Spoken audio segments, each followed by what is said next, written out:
ಕುಕನೂರು ಪಟ್ಟಣ ಪಂಚಾಯತಿಯಲ್ಲಿ ಮ್ಯೂಟೇಷನ್ ಶುಲ್ಕದ ಹೆಸರಿನಲ್ಲಿ ಮಾರುಕಟ್ಟೆ ಬೆಲೆಯ 2% ವಸೂಲಿ. ಸಾರ್ವಜನಿಕರ ಪರ ಧ್ವನಿ ಎತ್ತಿದ ಹಿತರಕ್ಷಣಾ ಸಮಿತಿ.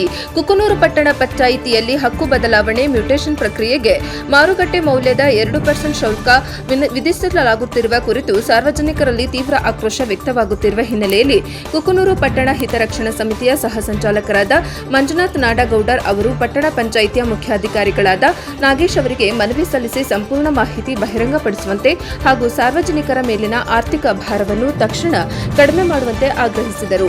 ಮನವಿಯಲ್ಲಿ 1964ರ ಕರ್ನಾಟಕ ಪೌರಸಭೆಗಳ ಅಧಿನಿಯಮ ಮತ್ತು ಸಂಬಂಧಿತ ನಿಯಮಾವಳಿಗಳ ಪ್ರಕಾರ ಇಂತಹ 2% ಶುಲ್ಕ ವಿಧಿಸಲು ಸ್ಪಷ್ಟವಾದ ಕಾನೂನು ಆಧಾರವಿದೆಯೇ ಎಂಬ ಪ್ರಶ್ನೆಯನ್ನ ಎತ್ತಲಾಗಿದೆ. ಜಿಲ್ಲೆಯ ಇತರೆ ಸ್ಥಳೀಯ ಸಂಸ್ಥೆಗಳಲ್ಲಿ ಅತಿ ಕಡಿಮೆ ಶುಲ್ಕ ವಸೂಲಿ ಮಾಡಲಾಗುತ್ತಿದ್ದು, ಕುಕನೂರಿನಲ್ಲಿ ಮಾತ್ರ ಮಾರುಕಟ್ಟೆ ಮೌಲ್ಯದ ಆಧಾರದ ಮೇಲೆ ಸಾವಿರಾರು ರೂಪಾಯಿ ಸಂಗ್ರಹಿಸಲಾಗುತ್ತಿದೆ. ಇದರಿಂದ ಬಡ ಹಾಗೂ ಮಧ್ಯಮ ವರ್ಗದ ಕುಟುಂಬಗಳು ತಮ್ಮ ಆಸ್ತಿ ಹಕ್ಕು ಬದಲಾವಣೆ ಮಾಡಲು ಅನಗತ್ಯ ಆರ್ಥಿಕ ಸಂಕಷ್ಟ ಅನುಭವಿಸುತ್ತಿವೆ ಎಂದು ಮಂಜುನಾಥ್ ನಾಡಗೌಡರ್ ಆರೋಪಿಸಿದರು. ಪಟ್ಟಣ ಪಂಚಾಯಿತಿ ಸಾರ್ವಜನಿಕರ ತೆರಿಗೆ ಹಣದಿಂದ ನಡೆಯುವ ಸಂಸ್ಥೆಯಾಗಿದ್ದು, ಯಾವುದೇ ತೆರಿಗೆ ಅಥವಾ ಶುಲ್ಕ ವಿಧಿಸುವ ಮೊದಲು ಸರ್ಕಾರದ ಆದೇಶ, ಬೈಲಾ ಹಾಗೂ ಸಾಮಾನ್ಯ ಸಭೆಯ ಅನುಮೋದನೆ ಕಡ್ಡಾಯವಾಗಿದೆ.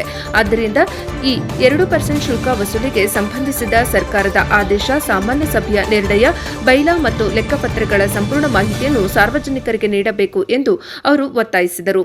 ಈ ಕುರಿತು ಪ್ರತಿಕ್ರಿಯಿಸಿ ಮಾತನಾಡಿದ ಪಟ್ಟಣ ಪಂಚಾಯಿತಿಯ ಮುಖ್ಯಾಧಿಕಾರಿಗಳಾದ ನಾಗೇಶ್ ಅವರು, ಸಾರ್ವಜನಿಕರ ಮನವಿಯನ್ನು ಗಂಭೀರವಾಗಿ ಪರಿಗಣಿಸಲಾಗಿದೆ. ವಿಷಯವನ್ನು ನಾಳೆ ನಡೆಯಲಿರುವ ಸಾಮಾನ್ಯ ಸಭೆಯಲ್ಲಿ ಚರ್ಚೆಗೆ ತೆಗೆದುಕೊಂಡು ಕಾನೂನುಬದ್ಧವಾಗಿ ಪರಿಶೀಲಿಸಿ ಸೂಕ್ತ ಕ್ರಮ ಕೈಗೊಳ್ಳಲಾಗುವುದು ಎಂದು ಭರವಸೆ ನೀಡಿದರು.